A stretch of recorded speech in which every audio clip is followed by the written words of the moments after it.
Praise the Lord. ஆண்டவராகிய இயேசு கிறிஸ்துவின் மூலியமாக இந்த மீடியா நிகழ்ச்சியிலே உங்களை மீண்டுமாய் இந்த ஞாயிற்றுக்கிழமை நாளிலே சந்திப்பதில் நான் கர்த்தருக்குள் மிகவும் மகிழ்ச்சியாக இருக்கிறேன். கடந்த வாரத்தில் நம்ம அன்பை குறித்து ஆண்டவர் சில காரியத்தை நம்மளோடு கூட பேசினார். அன்பை குறித்து பார்க்க வேண்டியது இருந்தால் நிறைய நம்ம பார்க்கணும். ஆனாலும் ஆண்டவர் சில காரியத்தை என்னோடு கூட பேசினபடினால் போன வாரத்திலே நம்ம அதை பார்த்தோம். இன்றைய நாளிலும் விசுவாசத்தை குறித்து ஆண்டவர் என் உள்ளத்திலே அதிகாலை முதல் ஏவினபடினால் உங்களோடு கூட சில வார்த்தைகளை குறித்து நான் தியானிக்க மிகவும் ஆசைப்படுகிறேன். இன்றைக்கும் எபிரேயர் நிருபம் 11ஆம் அதிகாரத்தில் 1ஆம் வசனத்தில் எப்படியாக போட்டிருக்கு, விசுவாசமானது நம்பப்படுகிறவர்கள் மேல் உறுதியும் காணப்படாதவர்களும் நிச்சயமா இருக்கிறது.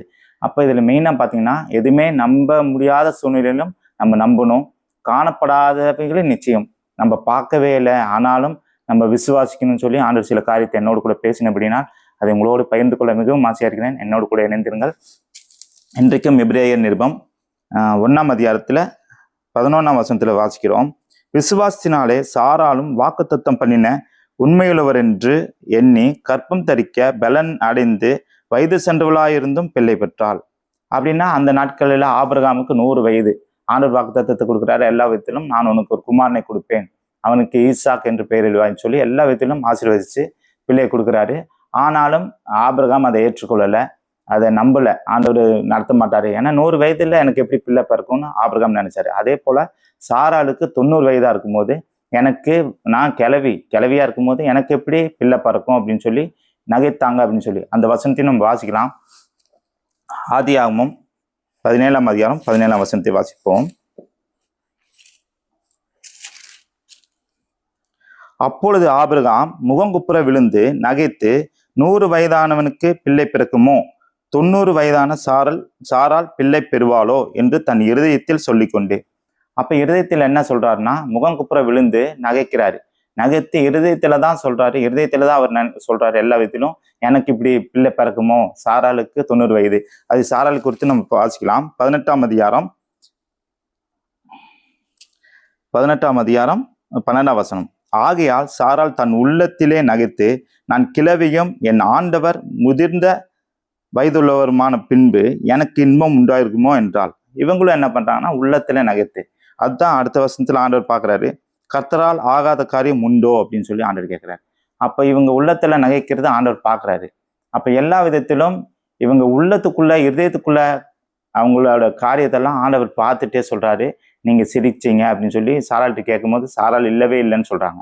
அப்ப இந்த சம்பவத்துல நம்ம பார்க்கறது என்னன்னா, எல்லா விதத்திலும் அது இந்த 90 வயசுல பிள்ளை பிறக்குமானா அந்த மேலவசனம்லாம் நம்ம வாசிப்போம் அப்படின்னா 18ஆம் அதிகாரம் நீங்க வாசிச்சு பாருங்க. பிள்ளை பிறக்கு உண்டான 1% கூட சாத்தியக்கூறே இல்லை. ஆனாலும் ஆண்டவர் சொல்றாரு அந்த வாக்குத்தத்தம் நிறைவேறும் அப்படின்னு சொல்லி. எதனால ஆபிரகாம் விசுவாசத்தின் தகப்பன் என்று அந்த வசனத்தை நம்ம வாசிக்கலாம். எபிரேயர் நிருபம் அதே 11ஆம் அதிகாரம் 17ஆம் வசனத்துல ஆண்டவர் போட்டிருக்காரு, மேலும் விசுவாசினாலே ஆபிரகாம் தான் சோதிக்கப்பட்ட போது ஈசாக்கை பலியாக ஒப்பு கொடுத்தான். அப்போ அதற்கு முன்னாடி வரைக்கும் ஆபிரகாம் இருதயத்துல நகைச்சு எல்லா விதத்திலும் இதெல்லாம் நடக்காதுன்ற ஒரு எண்ணத்துல, ஏன்னா மனுஷர் தானே, எல்லா விதத்திலும் இப்படிப்பட்டதான காரியம் நடக்குமான்னு நம்மகிட்ட கேட்டாலும் இப்போ 100 வயசுல எனக்கு பிள்ளை பிறக்குமானா அது ஒரு கேள்விக்குறி தான். அதே போலதான் ஆபிரகாம் அந்த நாட்கள் இருந்தார். அப்போ அவர் விசுவாசத்தின் தகப்பன் நம்ம இந்த நாட்களில் சொல்றோம். அப்ப அவர் எப்படி அந்த விசுவாசிச்சிருப்பாரு அப்படின்னு பார்த்தா, அதுக்கப்புறம் ஆண்டவர் சொல்றாரு ஈசாக்க பலி செலுத்தணும் அப்படின்னு சொல்லி மோரியா மலையில கொண்டு போய் அவர் பலி செலுத்தணும்னு. இவர் பலி செலுத்துறதுக்கு எல்லா விதத்திலும் அந்த சம்பவம் உங்களுக்கு தெரிஞ்சதுதான். கத்தியை ஓங்கி வெட்ட போகும்போது ஆண்டவர் நிறுத்த சொல்லிட்டாரு. அங்க ஈசாக்குக்கு பதிலாக ஒரு ஆட்டுக்குட்டி முள்ளுல சிக்கிருக்கும், அதை எடுத்து பலி செலுத்த சொன்னாரு. அப்ப இந்த இடத்துலதான் ஆபிரகாம் ஆண்டவருக்குள்ள விசுவாசம் பெருகினது. ஏன்னா ஆபிரகாம் நினைச்சிட்டாரு, எனக்கு 100 வயசுலயே அவர் எனக்கு குழந்தை கொடுப்பாருன்னா இப்போ ஈசாக்க பலி செலுத்தினா அவர் மறுபடியும் எனக்கு குழந்தை கொடுப்பாருன்னு ஒரு விசுவாசம். இப்படிப்பட்ட விசுவாசத்தை பார்த்து தான் ஆண்டு சொல்றாரு, ஆபிரகாம் எனக்கு விசுவாசம் உள்ளவன் அப்படின்னு சொல்றாரு. எல்லா விதத்திலும் விசுவாசத்தை குறித்து 3 பேர் ஆண்டவர் இங்கே லிஸ்ட்ல கொடுத்துருக்காரு. இந்த எபிரேயர் நிருபத்துல ஏனோக்கு குறித்தும் அப்புறம் நோவா குறித்தும் கொடுத்துருக்காரு. வர இருக்கிற நாட்கள்ல நோவா குறித்தும் பார்க்கலாம், ஏனோக்கு குறித்தும் பார்க்கலாம். இவங்க எப்படி விசுவாசத்துல என்னன்னு பெற்றுக்கொண்டாங்க, விசுவாசத்தினால் அடைந்த பலன் என்னன்னு ஒவ்வொரு வாரமும் இது 3 செய்திகளா நம்ம பார்க்க போறோம். இந்த வாரம் ஆபிரகாம் குறித்து மட்டும் நம்ம பார்க்கணும். எல்லா விதத்திலும் ஆபிரகாம் ஆண்டவருக்கு எல்லா விதத்திலும் கீழ்ப்படிந்து விசுவாசத்தின் தகப்பனாக இன்றைக்கு வரைக்கும் நம்ம ஆபிரகாம் என்ன பண்றோம்னா ஒரு விசுவாசத்தின் தகப்பனா நம்ம எடுத்திருக்கோம். அதே போலதான் இந்த நாள்ல கேட்டுக்கொண்டிருக்கிறதான உங்களுடைய வாழ்க்கையிலும் என்னுடைய வாழ்க்கையிலும் ஆண்டவர் ஒரு காரியத்தை சொன்னாரு அப்படின்னா நம்ம முழு மனதோடு முழு ஆத்மாவோடு முழு பலத்தோடு அவர் மேல் நம்பிக்கை வச்சு அந்த காரியத்தை நம்ம விசுவாசத்தோடு ஏற்றுக்கொண்டோம்னா அந்த வாழ்க்கை நம்மளுடைய வாழ்க்கை அப்படியே நிறைவேறும்னு ஆண்டவர் வாக்குத்தத்தத்தை கொடுக்குறாரு.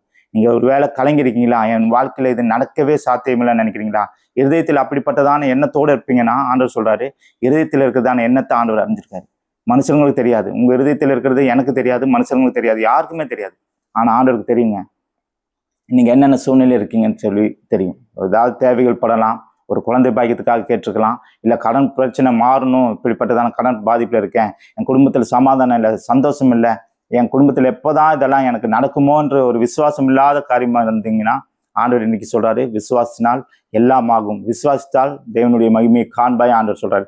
முன்னர் வசனத்துல ஆண்டவர் சொல்றாரு 6ஆம் வசனத்துல, விசுவாசம் இல்லாமல் தேவனுக்கு பிரியமா இருப்பது கூடாத காரியம். நம்ம விசுவாசம் இல்லாம எந்த விதத்திலும் ஆண்டவரை பிரியப்படுத்த முடியாது, பிரியமா இருக்கவே முடியாது. ஆனா அதனால இந்த நாள்ல ஒரு தீர்மானம் எடுப்போம். எல்லா விதத்திலும் அது நம்ம வாழ்க்கையில நடக்காதது போல் தோணலாம், ஆனால் கண்டிப்பா ஏற்ற நேரத்தில் ஆண்டவர் நடத்த போதுமானவர் இருக்கிறார். வர இருக்கிற நாட்களில நோவாவை குறித்தும் ஏனோக்கு குறித்தும் நம்ம வாசிக்க போறோம். என்னோடு கூட இணைந்திருங்கள். God bless you. Praise Lord. Praise Lord.